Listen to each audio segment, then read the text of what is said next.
네, 기억하실지 모르겠지만 우리는 그동안 이 로마서 본문을 계속해서 설교하고 왔습니다. 근데 최근에 성탄절도 있었고 또 이제 각종 여러 가지 행사들이 있어서 최근에 다른 본문의 설교를 하게 됐는데요. 그래서 그런 이유 때문에 로마서가 어떤 내용이었는지 다 잊어버리셨죠? 네, 자연스러운 겁니다. 그래야 제가 또 할 수 있습니다. 예수님의 이 제자, 우리 사도라고 하죠. 사도 바울은요, 로마 교회에 편지를 씁니다. 이 편지를 쓴 목적이 있었어요. 그게 뭐냐면요, 선교 후원이었어요. 바울은 스페인 선교, 성경에는 서바나라고 나오는데 이제 스페인으로 추정이 되거든요. 그곳에 선교를 하려고 했습니다. 당시 사람들 이 머릿속에서는 스페인 하면 거긴 땅끝이야라는 개념이 있었거든요. 오늘처럼 이렇게 둥근 지구관이 아니라 이렇게 평면 지구관을 갖고 있었기 때문에 스페인은 땅끝이다라는 생각이 있었습니다.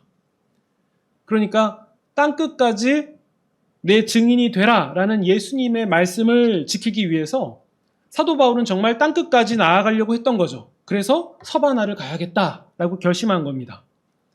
그런데 이 스페인으로 가려면요, 선교를 후원해야 되는 그 교회가 필요했습니다. 그동안은 바울이 선교 여정을 떠나면서 이 예루살렘 교회가 선교 기지 역할을 해줬거든요. 근데 서바나로 가려니까 예루살렘 교회는 너무 거리가 먼 거예요.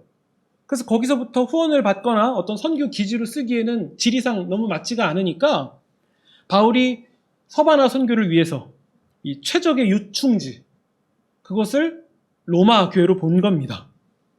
근데 문제가 있었어요. 어떤 문제냐면 이 선교도 후원받고 또 선교 기지를 이렇게 좀 쓰려면 그 교회 교인들과 어떤 관계가 있어야 되잖아요. 근데 바울은 그게 없었어요. 로마 교회에 방문한 적이 없었기 때문에 또 개인적으로 여러 번 가려고 노력했지만 그게 잘 열리지 않아서 이 로마 교회와 어떤 적절한 관계가 형성되지 못했던 거예요. 그러니까 무턱대고 나 서바나 선교할 건데 후원해 주시오, 지원해 주시오라고 얘기를 하면 로마 교회 입장에서는 당신은 누군데요? 이렇게 얘기가 나올 수 있잖아요. 그렇죠? 그냥 후원할 수는 없는 거잖아요. 그러니까 바울은 로마 교회에 자기를 소개해야만 했습니다. 그래서 그 당시 최고의 통신, 오늘날이었으면 카카오톡이든 영상편지든 보냈을 텐데 그때의 통신이었던 편지를 그들에게 보냅니다. 그게 로마서예요. 그러면서 바울이 자기를 소개하죠. 나는 누구냐면요, 복음의 빚진 자입니다. 저는 여러분하고 로마 교인인 여러분하고 관계가 있는 사람이에요. 저는 예수님에 의해서 사도로 부르심을 받았고 여러분에게 복음을 전해야 되는 그 사명을 가지고 있습니다. 저도 여러분들이 가지고 있는 똑같은 복음을 가지고 있고 그것을 믿는 사람입니다. 그래서 이 내용이 로마서 1장에 나오는 거예요. 그러면서 바울은 로마 교회 내에 존재하고 있는 유대인과 이방인들 사이의 갈등, 이것에 대한 해결점을 얘기해 주고요. 또 하나님의 구원에 대한 그 놀라운 계획과 또 예수 그리스도의 행하심을 드높이기도 합니다. 그러면서 교회 내에 있는 그 외의 여러 기타 문제들을 다루면서 복음의 관점에서 어떻게 진단하고 또 어떻게 해결할 수 있는지, 그런 얘기들을 쭉 하면서 바울은 자기를 소개하고 있는 거예요. 저는 그냥 여러분들에게 다른 마음이 있어서 온 게 아니라 정말 선교를 하기 원하고, 이 서바나 선교는 저 개인만의 일이 아니라 이 예수 안에서 한 가족된 모든 교회의 일이고 로마 교회의 일이기도 합니다. 함께 동참해 주시길 바랍니다. 그 얘기를 이 로마서에서 다루고 있는 겁니다. 우리가 오늘은요, 로마서 13장을 읽었는데요. 이 해당 본문에서는 그리스도인과 국가 권력, 정부라고 표현할 수도 있겠죠. 그 관계에 대한 설명을 하고 있습니다. 사실 요즘 우리가 지금 살고 있는 대한민국의 관심사와도 깊은 관련이 있죠. 요즘 여러분들은 사람을 만나면 어떤 얘기를 하십니까? 아마도 정치 얘기는 빼놓지 않을 것입니다. 이제 대선을 앞두고 있기 때문에 사람들의 큰 관심사이기도 한데요. 이 투표 날까지 한 2달 정도 남았습니다. 60일 남았습니다. TV를 틀어도 온통 이 대선 후보에 관한 얘기고요. 신문은 말할 것도 없고 심지어 식당에서 밥을 먹어도 다른 테이블에서 들려오는 그 대화 소리를 들으면 다 대선 후보에 관한 얘기입니다. 그리고 이전 대선과 다르게 이 다이나믹한 사건들이 굉장히 많아서 얘기하는 맛도 있습니다. 얼마 전에는 우리 교회 가까이에 있는 이 초대형 교회에 대선 후보가 한 사람이 다녀갔습니다. 근데 여러분 이런 생각 한번 해보셨습니까? 왜 대선 후보들은 뭐 꼭 대선뿐만이 아니라 선거철에는 왜 후보들이 대형교회 예배당을 방문할까? 신앙심 때문일까요? 갑자기 없던 신앙심이 생겨서 예배당을 방문하는 걸까요? 아니면 대선같이 이렇게 중요한 상황을 앞두고 있는 거니까 더욱 주님을 의지해야겠다라는 그런 절실한 마음으로 예배당을 나아가는 거겠습니까? 글쎄요. 그러면 평상시에 다니던 교회에 출석하면 되는데 왜 엄청난 교인 수를 자랑하는 대형 교회만 골라서 방문하는 걸까요? 심지어 개신교가 아닌 후보들도 그때는 예배당에 방문하기도 하더라고요. 왜 그럴까요? 설마 그 이유를 모르는 사람이 있겠습니까? 다 알고 있죠. 다른 검은 속내 같은 것들을 제거하고 얘기하면요. 홍보수단입니다. 표 얻으려고 거길 가는 거예요. 그러니까 교회를 표 얻는 수단으로 본 거예요. 거기 가면 내 득표에 유리할 수 있다. 성도라면요. 내가 좋아하는 후보, 내가 지지하는 후보가 예배당에 방문했다고 해서 좋아하실 필요가 없습니다. 왜냐면요. 주일 예배를, 예배당 방문을 어떤 자기의 개인 목적 혹은 다른 목적의 성취를 위해서 이용한 거니까요. 그러니까 성도들 입장에서 볼 때 선거철 예배당 방문에 대해서 불쾌해야지 정상입니다. 좋은 그림이 아니에요. 아무리 내가 좋아하고 지지하는 후보여도요.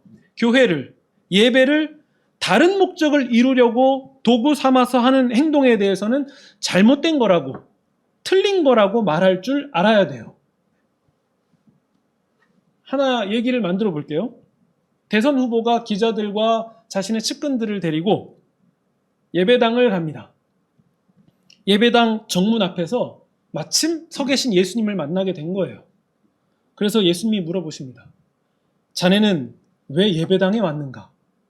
그러자 대선 후보가 대답합니다. 아, 주님 만나려고요. 그러자 주님이 말씀하십니다. 나를 만났으니까 그럼 가라. 그러자 대선 후보가 대답했습니다. 아직은 안 됩니다. 기사에 실을 만한 사진을 못 찍었습니다. 여러분, 제가 만든 얘기지만요. 굉장히 현실적이지 않습니까? 정치인은요, 다방면으로 계산기를 두드려서 그거에 해당하는 말과 행동을 하는 것 뿐이에요. 내가 지지하고 좋아한다고 해서 내 입장과 같다고 해서 동조부터 하는 것은 신자다운 행동이 아니라는 거죠. 우리 1절을 보시면요. 각 사람은 위에 있는 권세들에게 복종하라 라고 시작합니다. 이 구절은요. 특히 어르신 세대에는 익숙한 구절인데요. 과거 우리나라 역사 속에서 이 유신 헌법을 관철하려고 할 때 당시 총리였던 자가 이 구절을 언급하면서 굉장히 유명하게 됐습니다.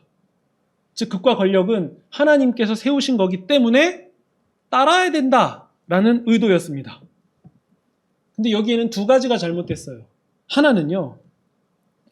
성경 당시 이 로마서가 기록된 이 당시에 왕이나 군주가 있었던 시절의 권세라는 단어를 오늘날 국민이 주권을 가지고 있는 민주사회에 그대로 적용하는 것은 맞지가 않습니다. 그리고 두 번째는요. 그 권세자들이 누구인지를 정확히 몰랐다는 게 잘못인데요. 4절을 보시면요. 그 권세자를 친절하게 설명합니다. 하나님의 사역자가 되어서 선을 베푸는 사람을 권세자라고 설명하고 있어요. 어떤 권세자에게 복종해야 되냐면요. 하나님의 사역자가 되어서 선을 베푸는 사람, 그 권세자에게 복종하라라고 얘기하고 있는 거예요. 그러니까 권세자가 하나님의 사역자가 되었다라는 얘기는요. 하나님의 뜻에 맞는 기준과 양심을 가졌다라는 얘기인 건데요. 그런 사람이야말로 칼, 즉 바른 공권력을 행사할 수 있는 사람이 되는 거예요. 그러니까 그 공권력, 그 권세에 복종할 수 있는 거예요. 하지만요, 그 기준에 이르지 못한 사람은요, 하나님의 뜻에 맞는 양심과 기준을 갖지 못한 사람, 그 사람에게는 성도가 어떻게 해야 됩니까? 로마서에 말하는 권세자에 해당하지는 않죠. 예를 들어서 유신 헌법을 관철하려고 한다. 그게 하나님의 뜻에 맞습니까? 그러니까 아무리 성경 문구를 가져다 쓴다 해도 하나님의 뜻과 맞지 않으면 그것은 하나님의 뜻이 아닌 거예요. 아무리 성경 문자를 그대로 써도 아닌 건 아닌 거죠. 요약하면요, 로마서 13장에 우리가 읽은 본문은 이런 뜻이 됩니다. 각 사람은 위에 있는 권세들에게 복종하라. 물론 권세들은 국가 권력이에요. 정부를 말하는 거죠. 근데 왜 복종해야 되냐면 그 권세자들은 하나님의 사역자가 되어서 선을 행하는 사람이기 때문에 복종해야 됩니다. 라는 얘기인 거죠. 그러니까 우리가 알고 있는 상식 그대로인 거예요. 그러면요, 권세자가 잘못하면 어떡해요? 권세자가 하나님의 뜻에 맞지 않아요. 그러면 어떻게 해야 됩니까? 그래도 그 권세에 복종해야 됩니까? 여기에 대해서 한 가지 예를 들어보겠습니다. 어머니께서 첫째 자식과 둘째 자식이 서로 싸우는 것을 보고서는 그 두 명을 불러다가 놓고 앞에다가 앉혀놓고 이렇게 얘기하는 거예요. 근데 둘째에게 얘기를 하세요. 내용을 잘 들어보세요. 둘째야, 너는 형에게 복종해라. 형은 엄마 다음 사람이야. 엄마가 없을 때 네가 형의 말을 듣지 않는 것은 엄마 말을 듣지 않는 거랑 똑같아. 엄마 없을 때 형의 말을 잘 들으면 너는 엄마한테 칭찬받는 거야. 둘째가 기분 좋겠습니까? 나쁘겠습니까? 나쁘겠죠. 근데 아직 끝이 아닙니다. 엄마의 말이 이어집니다. 왠 줄 알아? 형은 엄마의 대신이 되어서 너에게 착한 일을 베푸는 사람이거든. 형은 엄마의 생각과 뜻에 맞게 너에게 정직하고 바른 행동을 하는 사람이야. 형은 너가 잘못한 것만 제지하는 사람이지 너가 잘하는데도 나쁘게 혹은 짓궂게 구는 그런 사람이 결코 아니야. 형은 엄마의 뜻과 같이 너에게 공정하게 대하려고 최선을 다하는 사람이야. 라고 엄마가 얘기했습니다. 엄마가 누구 들으라고 하는 얘기입니까? 네, 형이죠. 다시 로마서 본문을 보세요. 이거 누구 들으라는 얘기겠습니까? 방향이 달라지죠. 즉, 형이 엄마의 뜻과 달리 자기 마음대로 동생을 괴롭힌다거나 못살게 굴면요, 형은 엄마 보기에 틀렸을 뿐만 아니라 동생 또한 형의 말을 듣지 않을 이유가 생기는 거예요. 예를 들어서 형이 야, 우리 가스레인지 불 좀 켜서 거기다가 이 성냥 불도 좀 이렇게 붙여보고 놀자. 그럼 동생이 거기에 따라가야 됩니까? 싫어, 안 할 거야 라고 말할 수 있는 거죠. 우리가 읽은 본문도 마찬가지입니다. 단순히 하나님의 백성들에게 너희는 국가 권력에 복종해 라는 얘기만 하고 있는 것이 아닙니다. 오히려 권세자들에게 더 큰 책임, 그것이 있다는 것을 보여주는 구절인 거죠. 그렇기 때문에 아무 생각 없이 복종해라 라고 이해한다면 로마서 본문을 잘못 보는 겁니다. 우리 대한민국과 한국교회 역사를 봐도요, 우리가 많은 부분을 알 수가 있는데요. 일제 식민 통치 시기를 지날 때에 당시 권세자인 일본에게 복종하지 않은 교회와 교인들이 있었습니다. 신사참배에 저항하면서 고초를 당한 교회들도 있었고요. 3.1운동의 유관순 혹은 일제의 만행을 널리 알린 대한매일신보 창간자 베델, 또 일제의 부당함을 세계에 알린 헤이그 특사, 그 세 명은요 상동교회 교인들이었습니다. 을사늑약에 반대하면서 교회들이 무장해서 항일투쟁을 하기도 했고요. 또 조선을 하나님의 나라로 세워보자라고 말한 백범 김구, 또 그의 멘토 손양원 목사님, 이런 분들 시간이 없어서 다 말할 수 없을 정도입니다. 우리 한국교회 역사를 통해서 우리는 배울 수 있는 것, 옳지 못한 권세에 대해서는 불복종하는 항거운동이 가능하다라는 사실도 충분히 배울 수 있었습니다. 그러면요, 이제 우리가 본격적으로 다뤄야 되는 부분은 이 부분이에요. 그러면 바울은 왜 로마서에서 이 권세들에게 복종하라라는 말을 갑자기 왜 했을까? 이 부분을 우리가 다뤄야 되는데요. 우리 로마서 12장의 내용 기억하십니까? 우리 한 장만 넘기시면 첫 번째 나오는 구절을 읽으실 때 생각이 나실 거예요. 그러므로 형제들아, 내가 하나님의 모든 자비하심으로 너희를 권하노니 너희 몸을 하나님이 기뻐하시는 거룩한 산 제물로 드리라. 이는 너희가 드릴 영적 예배다. 라는 말씀과 함께 2절을 보시면 너희는 이 세대를 본받지 말고 하나님의 선하시고 기뻐하시고 온전한 뜻을 분별하고 그 뜻을 따라가라 라고 얘기가 시작되거든요. 근데 바울이 이 말씀을 하면서 하도 이 사람들의 오해에 시달렸던 나머지 하나의 걱정을 했던 것 같아요. 이 세대를 본받지 말라라는 얘기를 혹시 잘못 이해하면 어떡하지? 이런 염려를 한 것으로 보입니다. 혹시라도 이 말을 잘못 이해한 사람들은요, 이렇게 얘기를 했을 것 같아요. 아, 이 세대를 본받지 말라고? 그러면 하나님 뜻을 따라야 되니까 이 국가의 뜻을 따르는 거는 좀 소홀해도 되겠네? 국가의 의무라던가 역할 같은 거는 하나님의 나라는 아니니까 좀 소홀해도 되겠다. 속세를 떠나서 어떤 적당한 거처를 세운 다음에 거기서 기도만 하면서 살면 이 하나님 뜻에 가까운 거 아닌가? 이런 식으로 극단적으로 오해하는 사람들이 있을까봐 바울은 그런 염려의 마음으로 23장 말씀을 시작했을지 모릅니다. 사실 바울은요, 이 13장 시작을 하면서 어떤 말을 하고 싶냐면요, 6절이에요. 너희가 조세를 바치는 것도 라고 얘기를 하는데 무슨 얘기냐면요, 신자들이요, 세금 내라 이 얘기예요. 세금을 내라. 아마도 당시 신자들은요, 이 납세의 의무 같은 것들에 대해서 이 시민으로서 해야 되는 의무에 대해 좀 소홀했던 모습이 보였던 것 같아요. 왜냐하면 신앙이 생기면서 세상 나라와 하나님 나라의 이 두 가지를 나누면서 세상 나라에 대한 적대적인 관점을 가지게 되었던 걸로 보입니다. 근데 바울은 얘기하는 거죠. 그렇지가 않다는 거예요.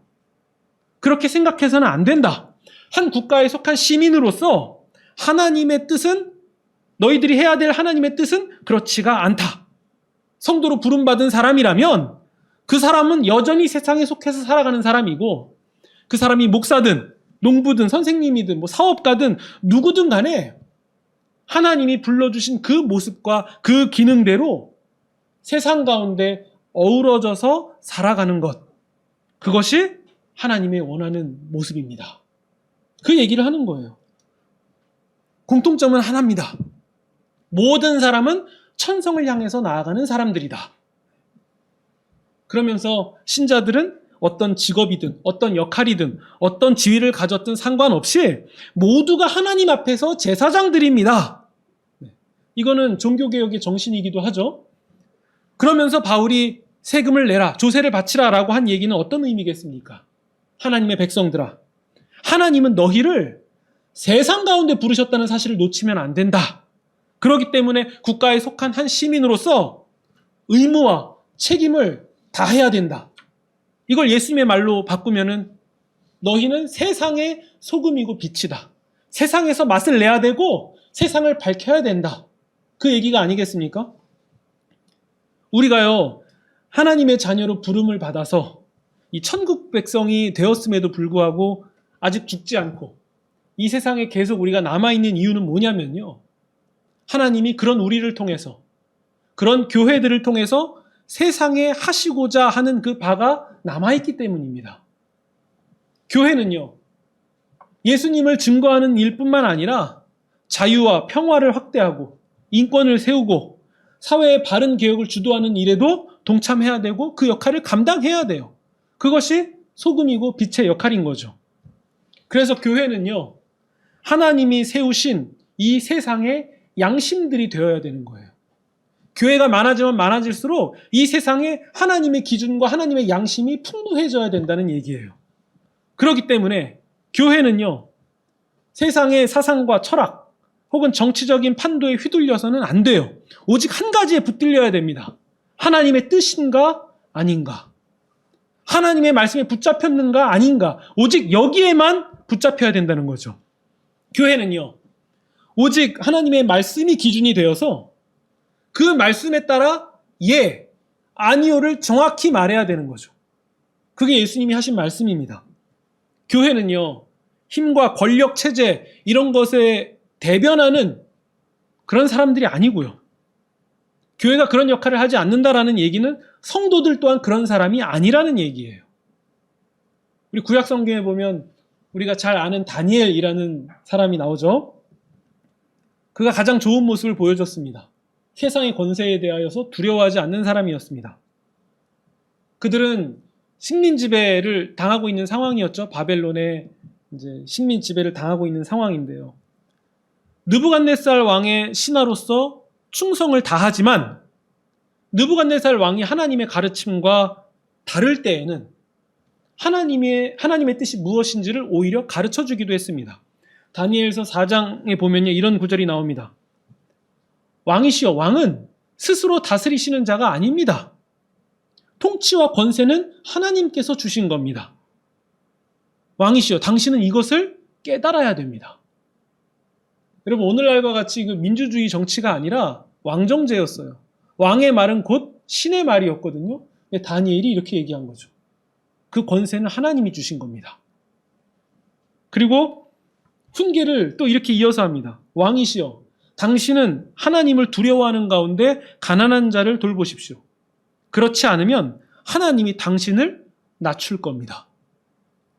대단한 말이죠. 이런 얘기 안 하면 본인이 피해 입을 일도 없는데, 다니엘은 신하로서 충성을 다하면서도 하나님과 뜻과 다를 때에는 그 말을 분명하게 했던 사람입니다. 이건 우리 또한 마찬가지입니다. 우리 각 사람과 교회는요, 이 세상에서 하나님의 진리, 하나님의 정의, 하나님의 사랑을 드러내는 자리에 서 있어야 됩니다. 그렇게 된다면, 그런 일들이 계속 일어난다면 교회라고 할 때, 신자라고 할 때 우리는 그 가운데서 소망을 발견할 수 있게 되는 거예요. 왜냐하면 하나님의 뜻을 드러내는 사람들이니까요. 근데 교회가, 신자들이 이 하나님의 뜻을 다 내버리고 자기의 이익에 맞춰서, 자기의 흥미에 맞춰서 자기의 뜻을 드러내기 시작하면 교회는 세상에 불필요한 존재가 되는 거예요. 왜냐하면 세상과 교회가 다를 게 없으니까요. 교회가 존재해야 된다면 세상과 다르기 때문에 존재하는 거지, 세상과 똑같아서 존재하는 개념이 아닙니다. 반드시 세상과 다를 수밖에 없고, 교회가 하나님의 뜻을 품고 있다면 세상과 동화될 수가 없는 거예요. 그게 교회입니다.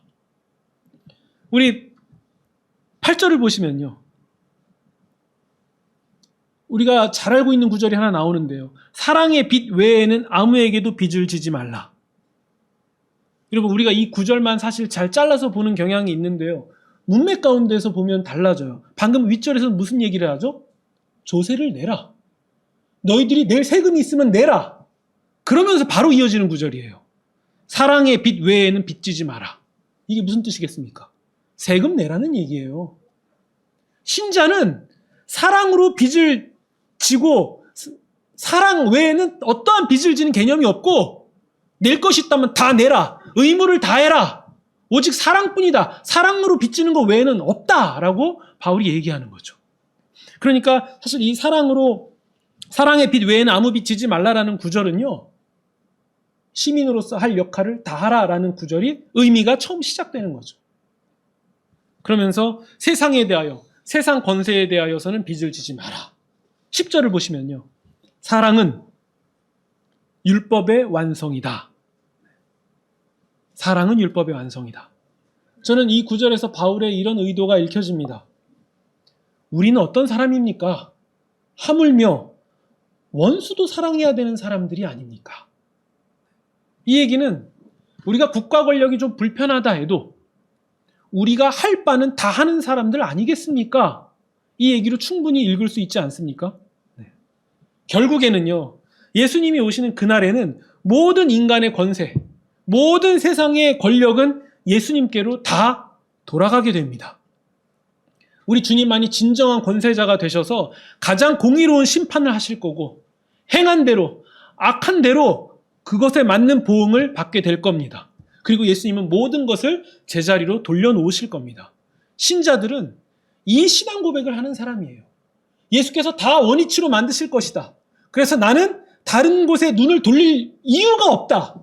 왜냐? 내가 그렇게 패역해도 그것은 내 것이 아니고 예수님은 모든 것을 제자리로 두시기 때문이다.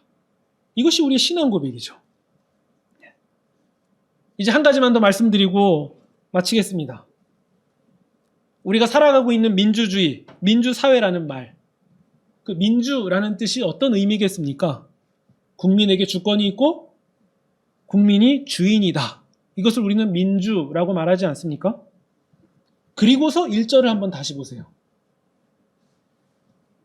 오늘날의 권세자는 누굽니까?